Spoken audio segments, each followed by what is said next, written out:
That night, the streetlights dimly shone through the trembling trees, and the wind blew in gusts through the half-closed windows. Inside a small house on the outskirts of Sacramento, a woman was startled awake by a strange sound coming from the kitchen. There was a loud crash of glass breaking, then slow, heavy footsteps, as if someone was deliberately emphasizing each step to instill fear. She held her breath, her heart pounding in her chest. Before she could react, a tall, dark figure appeared in the bedroom doorway. He wore a ski mask, his eyes glowing in the darkness like those of a predator. In his hand, a knife glinted, reflecting the dim light. He said nothing, just stood there, his breathing ragged, filling the quiet room with a suffocating atmosphere. The woman tried to scream, but her throat felt blocked. He came, quick as the wind, and from that moment on, Sacramento would never sleep again. The horror was not an isolated event. That night marked the beginning of a long string of crimes that would lead California into decades of haunting the man the press would later dub the Golden State Killer. But at that moment in 1976, no one knew who he was, only that a monster had emerged from the darkness, spreading terror to hundreds of families. The first victim was not the last. Just weeks later, a series of reports poured into the Sacramento Police Department. A masked stranger, often breaking in at night, tying up victims, torturing them, then disappearing into the darkness. Each time he struck, the entire community was plunged into anxiety, carefully locking doors, installing alarm systems. Yet he still found a way to sneak in, as if he were monitoring his victims' every habit. Guard dogs were often poisoned, windows were skillfully forced open, and he disappeared so quickly that the police had no chance. The 1970s were a time when people believed in the safety of the peaceful suburbs. Sacramento was a place where young families bought homes, raised children, and enjoyed post-war stability. But the Golden State Killer turned that American dream into a nightmare. He scared people so much that they bought guns for self-defense, built high fences, and lived in constant tension. The press published every detail, further shaking the community. The case began to be investigated with all determination, but his sophistication made the police feel like they were falling into a maze. He carefully selected his targets, often following his victims for many days before attacking. People said they saw strange figures around the neighborhood, some driving slowly around many times, some were followed all the way to the supermarket. Anonymous phone calls rang out in the middle of the night. Only a sigh or a few whispered words, "I'll be back," all coincided with areas where murders or rapes occurred. But to understand the scale of the horror, we must go back to the opening incident, where a young woman became a living witness to the evil that was befalling California.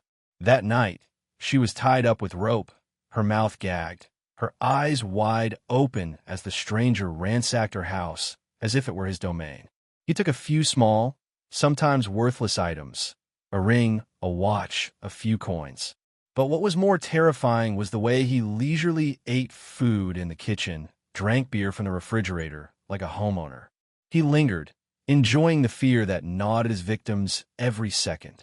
And when he left, he disappeared without a trace, leaving behind a devastated house and a person who no longer believed in safety. The police initially thought this was just a rapist on the run, soon to be caught. But within a year, the number of victims had increased by dozens. Each case had a familiar pattern.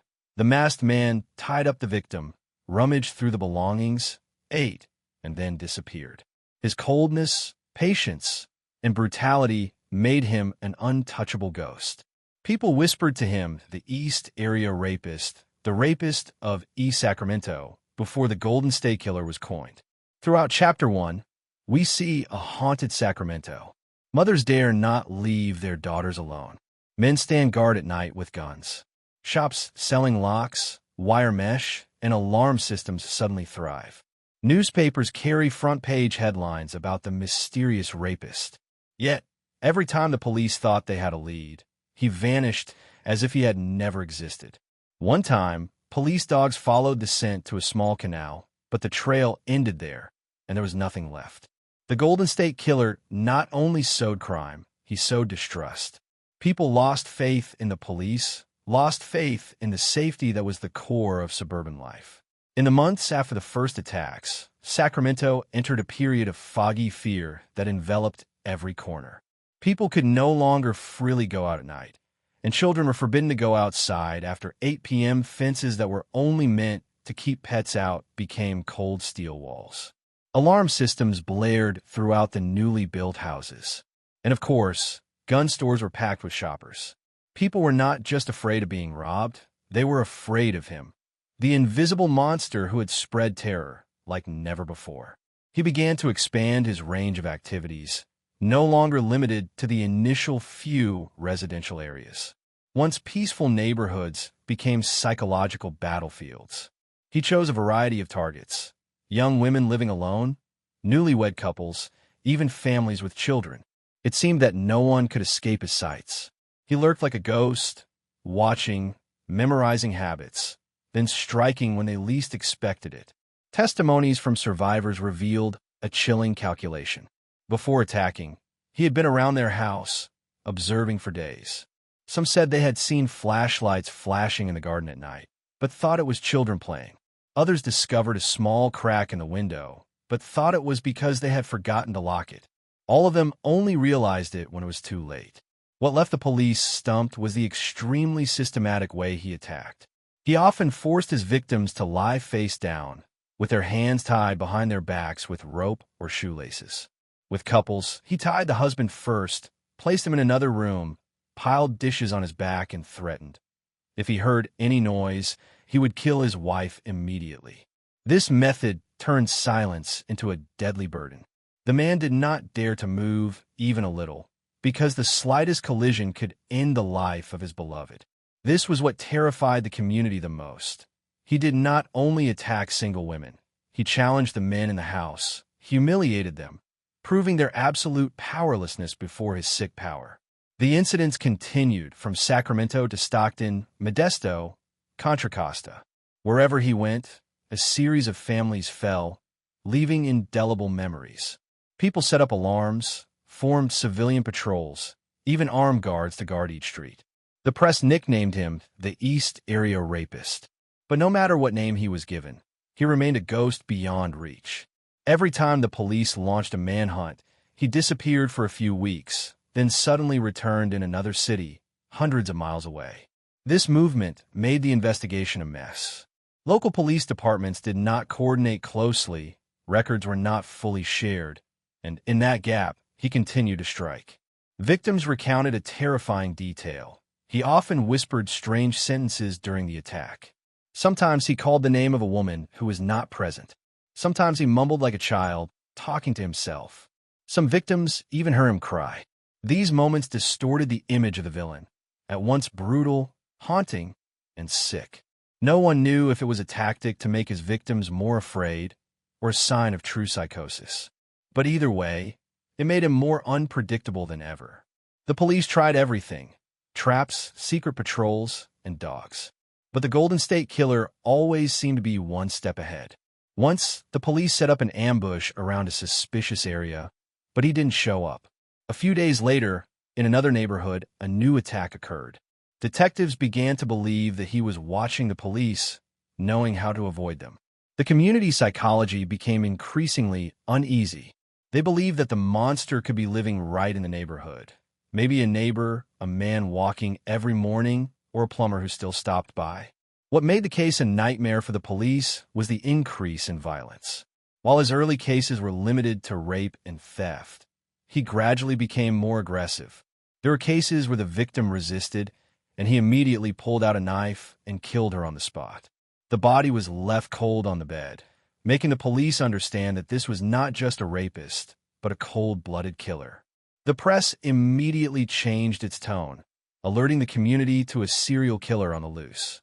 The usually quiet Sacramento night was now filled with alarms, barking dogs, and nervous eyes looking out the windows.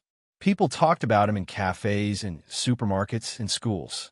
Children heard adults mention the masked rapist and cried when they saw the figure in their dreams. Wives begged their husbands to buy more guns, more locks. Husbands lived in a hidden humiliation, They feared that if he came, they would be tied up and helplessly watch their wives being humiliated. The loss was immeasurable in numbers. It was a collective psychological wound that lasted for decades. One detail that spreads fear is the anonymous phone calls. Many victims and their families receive phone calls in the middle of the night, only hearing breathing or short sentences, "I'll be back," "Do you miss me?" or the barbaric laughter.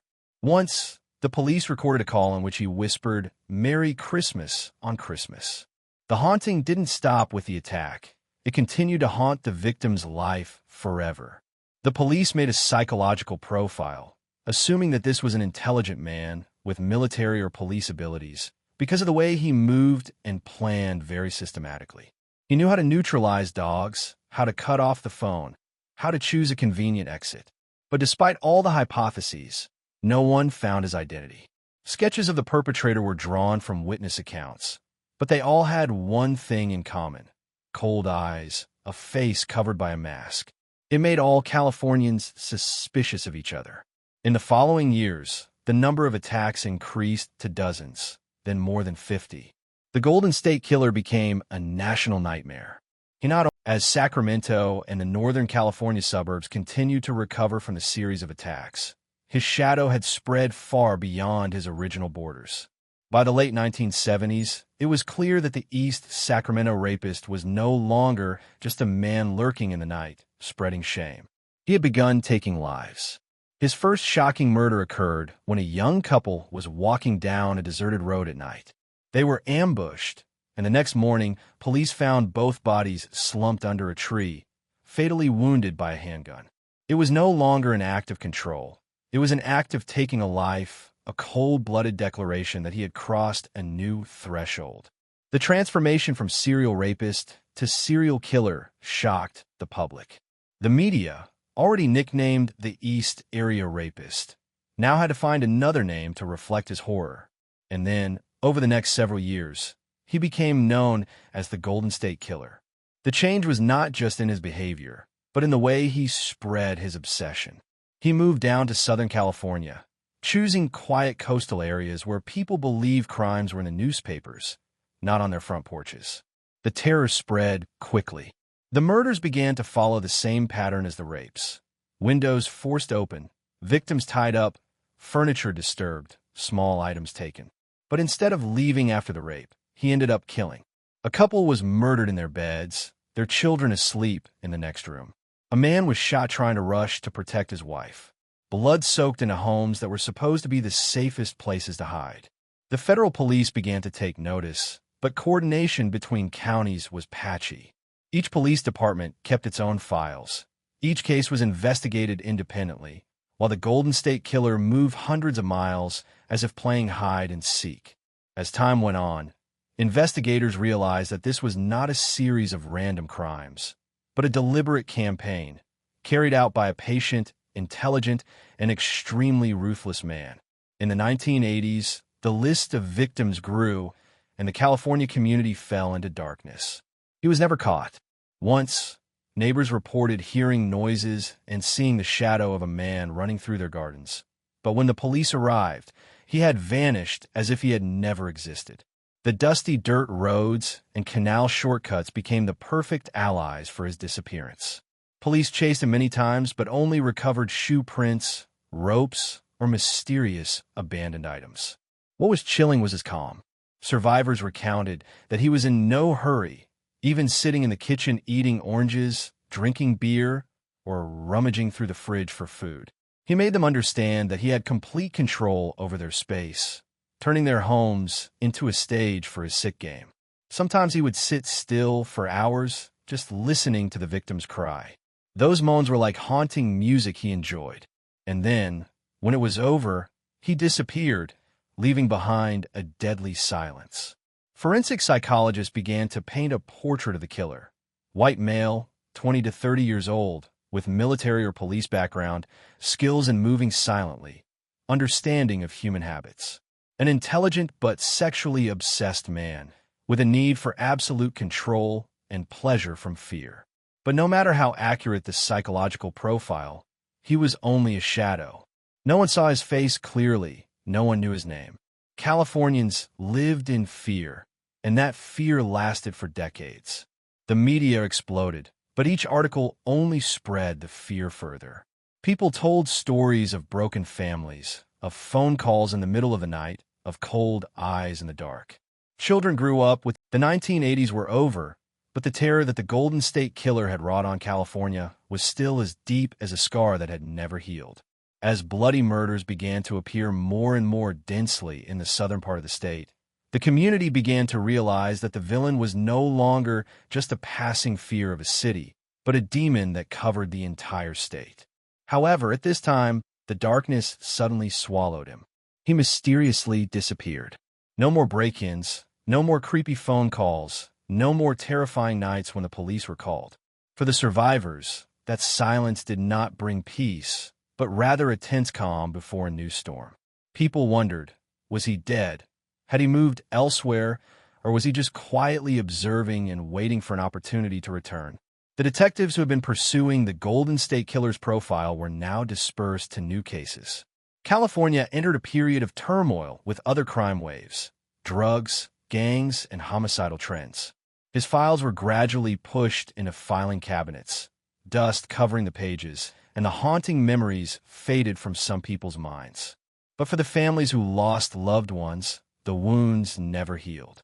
They still lit candles on the anniversary, still looked out the windows at night, still wondered if the man who brought them tragedy was still out there. Over the years, a trickle of clues continued to appear. Several unsolved murders in other counties were considered related. Investigators began to suspect that the Golden State Killer might be the culprit in a series of cases known by another name in the South, the original Night Stalker. Two monikers, two regions, but the methods of the crimes were terrifyingly similar. Binding victims, nighttime break-ins, ransacking of personal belongings, and ending in brutal murder. The lines of connection began to be drawn on the crime map, stretching from Sacramento all the way to Orange and Ventura counties. However, at that time, forensic science was still limited. Fingerprints, hair, fabric fibers, all were not enough to identify the perpetrator. Many times the police believed they had a prime suspect, but then tests showed no match. And so, hope and disappointment continued to rotate, wearing down the spirit of those pursuing the case. While the community gradually got used to the killer's disappearance, veteran detectives never gave up. They still occasionally reopened files, flipped through each crime scene photo, each shaky victim's testimony. Some were even so haunted by the case that they carried it with them until retirement. One person once said, "The Golden State Killer is a ghost that I carry with me all my life, even in my dreams." In the 1990s, DNA science began to be applied to criminal investigations. This was a new light. Evidence from old crime scenes was analyzed, and the results shocked the entire investigative community. DNA from the Sacramento rapes matched DNA from the Southern California murders. This confirmed that the East Area rapist and the original Night Stalker were the same person, the Golden State Killer. The truth was both hopeful and terrifying. It turned out that the man who had been terrorizing people for so many years had not disappeared, but had merely changed his identity in his criminal records. From then on, the case was officially named ER/ONS, short for East Area Rapist/Original Night Stalker. Investigators knew they were dealing with one of the most brutal and elusive criminals in American history, but his identity remained shrouded in darkness. Although DNA could establish a connection, at the time, the police DNA database was too limited. There were no matches, no suitable suspects. Once again, hope was abandoned. Meanwhile, the victims' families continued to wait. They attended memorials, pressured the police, and even formed community groups to search for information themselves. The internet began to grow, and on forums, thousands of amateurs shared clues and theories. The Golden State Killer became one of the hottest topics in the online true crime community. Some believed he was a police officer, some thought he was dead, and some even suspected their neighbors. As the case progressed, it took on a dark, mythical hue. Stories of creepy phone calls, footsteps in the night, and eyes glowing behind a mask continued to be told. New generations grew up hearing about him, as a real demon who had once roamed California. And every time there was an unsolved murder, people whispered, "Is he back?" However, fate has its own way of turning. As the 21st century progressed, DNA technology became more powerful, and hope was rekindled. The Golden State Killer file was opened once again. Evidence that was thought to be useless now became a potential key. Investigators understand that just a small match, just a random trace in the database, will solve the decades-long mystery. Chapter 4 ends not with an ending, but with a feeling of suffocating anticipation. He has been silent for many years, but his traces are still there, in every strand of DNA, in every painful memory of the victim, in every dusty page of the file. And the 21st century ushered in a new era of investigative science. Young detectives, who had grown up hearing the horrors of the Golden State Killer, now held files in their hands.